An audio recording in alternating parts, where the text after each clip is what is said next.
ñu dugg ci roman bi kon l'enfant noir mu ne j'étais enfant nekkoon naa gone et je jouais près de la case de mon père ma doon fo ci wetu sama néegu papa. Quel âge avais-je à ce temps-là ñaata at laa amoon jamono jooju.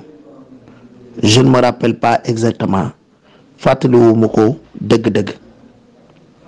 Je devais être très jeune encore waroon naa nekk gone ba tey 5 ans juróomi at 6 ans juróom-benn at peut-être mën naa am. Ma mère était dans l'atelier sama yaay nekkoon na ca kii ba mbaar ma fi sama papa doon liggéey muy place am près de mon père ci sama wotu papa et leur voix me parvenait seeni kàddu doon na ma dikkal mooy arrivé daal parvenir c'est le verbe parvenir donc synonyme arrivé seeni kàddu doon na ma dikkal rassurante di ma dalal tranquille waaye yu dal lañ mêlé à celle des clients mu jaxasoo nag kàddu yi clients yi de la forge bu mbaar mi bu mbaaru tëgg mi et au bruit de l'enclume ak coowu weñ gi nga xam ne ci la ñuy dóor marto bi. kon daal ci gàttal paragraphe bu njëkk bi dafa wax ne moom nekkoon na gone doon na fo ci wetu néegu papaam mu ne waaw yi ñaataat laa amoon jamono jooju mu ne man fàttaliku ma ko sax dëgg-dëgg de mu ne waroon naa daal nekk ndaw lool waroon naa nekk daal ndaw daal ndax juróomi at laa wala juróom-benn at laa foog mën naa am daal juróomi at wala juróom-benn at laa lay doon mën naa am mu ne sama yaay nekkoon na ci place bi sama papa di liggéey nekkoon na ci atelier sama papa nekk sama wetu papa seeni kàddu doon na ma dikkal di ma dalal yu dal lañ tamit seen kàddu yooyu kàddu yu dal lañ jaxasoo kàddu yi clients yi nga xam ne ñu ngi ci mbaar mi mu ne ak coow yi weñ ñi ñuy dóor marto bi mu ne brusquement ci saasi noonu rek j'avais interrompu de jouer ma daal dakkal po mi l'attention sama xel wala boog l'attention xel mi toute mon attention sama xel mi yépp capté par un serpent maa ngi ko jëmale woon ci jaan ji qui rampait autour de la case bi doon raam ci watu néeg bi qui vraiment paraissait se promener dëgg-dëgg da doon nuru ku doon taxawaalu autour de la case ci wetu néeg bi et je m'étais bientôt approché ca saase rek ma dem jege ko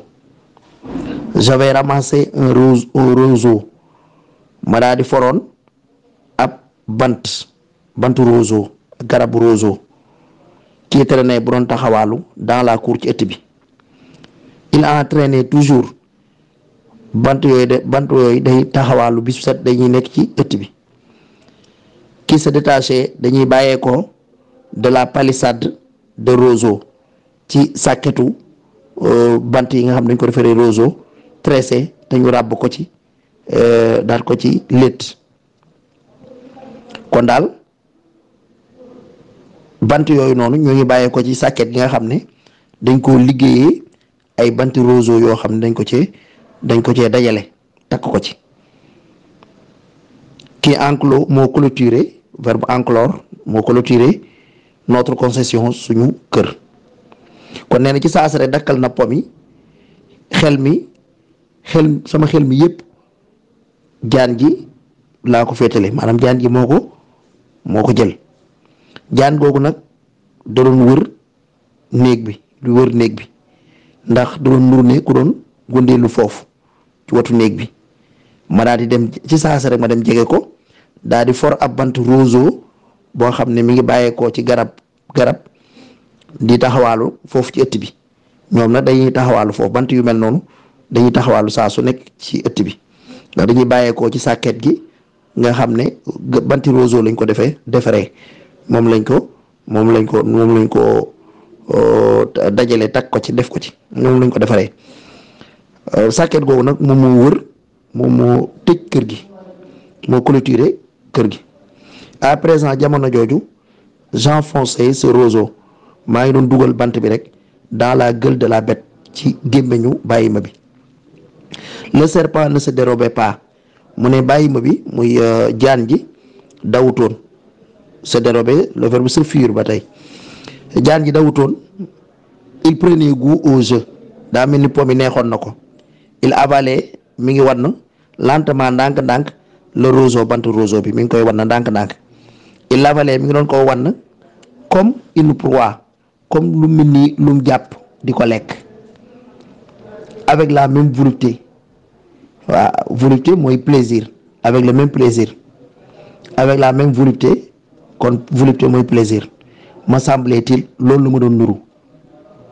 Les yeux brillants de bonheur bët yaa ngi tàkk ci bànneex et sa tête boppam petit à petit ndànk-ndànk se rapprocher de ma main mi ngi doon jege sama loxo.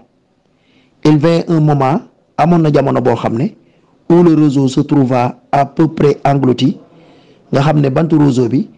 daanaka tuuti rek mu absorbé ko absorbé englouti mooy mu absorbé nga xam ne daanaka tuuti rek mu jeex mu dugg ci gémmiñ gi. Et où la gueule du serpent foofu noonu nga xam ne gémmiñu bàyyima bi gémmiñu jaan gi se trouva terriblement proche de mes doigts nga xam ne mi muy gën a jege ci sama baaraam yi. Je riais ma reetaan je n'avais pas peur du tout ragalu mu woon dara et je crois ma foog ne bien que le serpent n'eût plus beaucoup tardé donte jaan gi du tardé du yeexantalu lu bari à m'enfoncer ses crochets daan may ŋànk ay bëñam mu ŋànk ma ay bëñam dans les doigts ci sama ci baaraam yi. may reetaan ragalu mu woon dara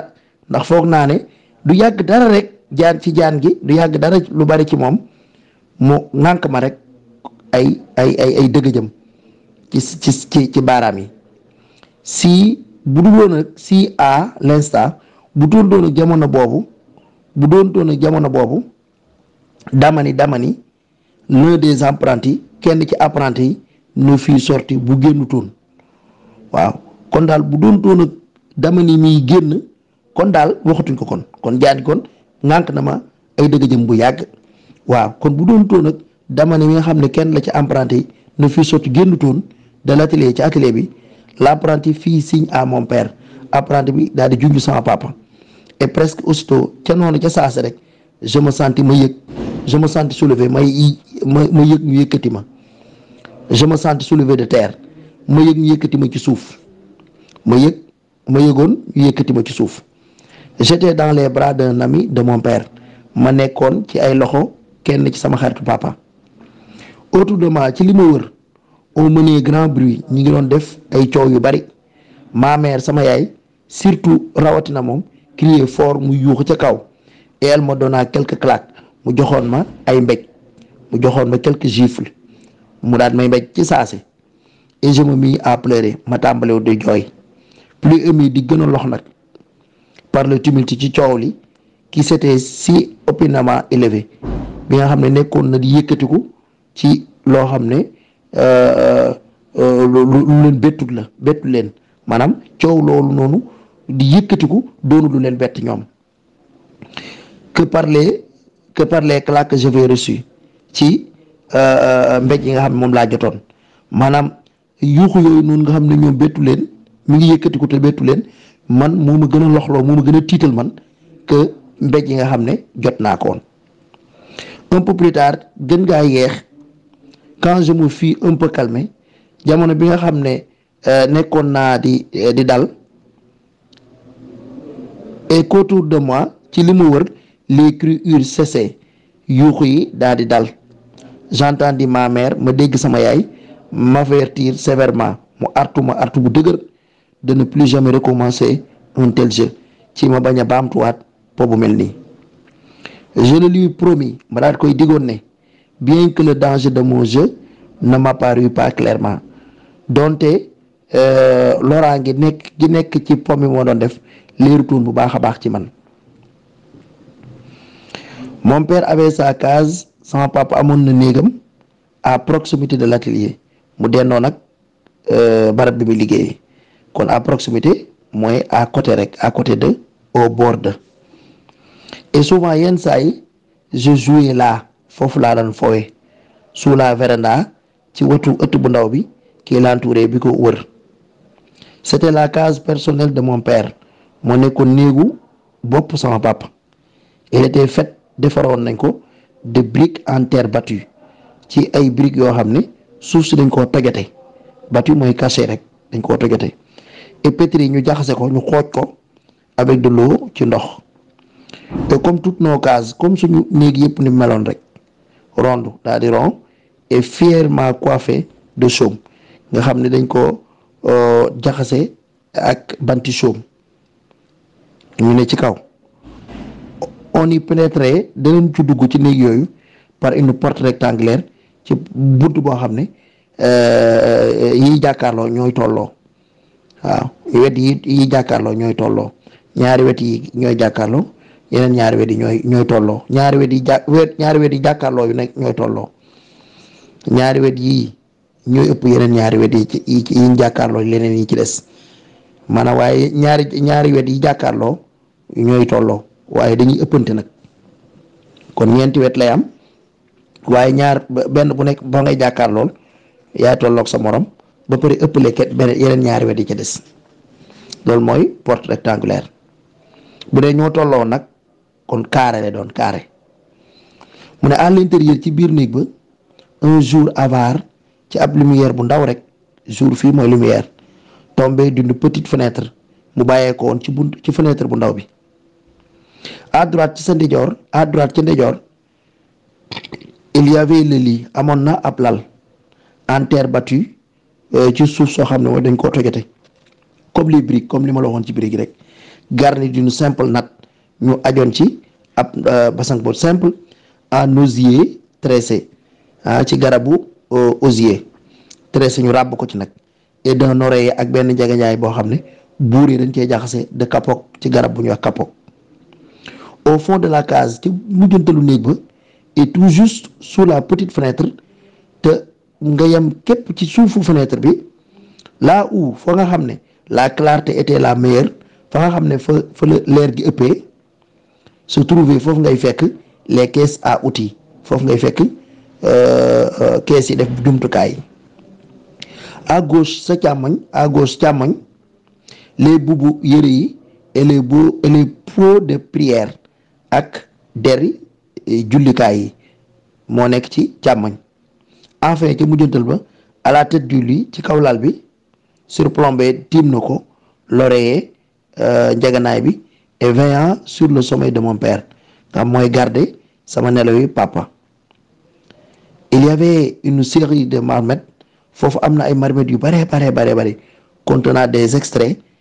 de plantes mu def luy bàyyeekoo ci ay plante ay garab et d'écorce ak ay xànc. Ces marmites yooyu avaient toutes des couvercles de tôle marmites yooyu dañ leen a ëmbee ak tôle weñ bu ñuy wax tôle. Elles étaient richement et curieusement cerclées de chapelets de cori dañ leen a muur nag ci taaral leen ko ba mu rafet ci ay ci ay kurus ak ay pitaaw kurusi pitaaw lañ ko wëralee ba mu rafet. On avait tout fait de comprendre waaye nag teel nañ ñoo comprendre ne quels étaient ce qu'il y avait de plus important waxoon nañu teel nañ ñoo xamal ne li nekk fii nag ñoo gën a am solo dans la case ci biir néeg bi. de fait ci noonu elle contenait les gris-gris ndax moo gardé woon téere yi ces liquides mystérieux ak ndox yi nga xam dañuy kimtaan la ndox mi nga xam ne am lu muy denc qui éloigne les mauvais esprits boobu mooy denc mooy dàq xalaat yu bon yi et qui pour peu qu'on s'en induise le corps nga xam ne lu néew saa su ne danga ci raayoo ci sa yaram waaw lu danga ci raayoo ci sa yaram le rendre invulnérable au maléfice waaw nga xam ne lu néew loo ci raay sa yaram rek moo lay ñàkkloo doole ci musibe yi waaw kon lu néew nga ci laal sa yaram rek mu néewal la doole ci kanamu musiba yi à tous les maléfices ci bépp musiba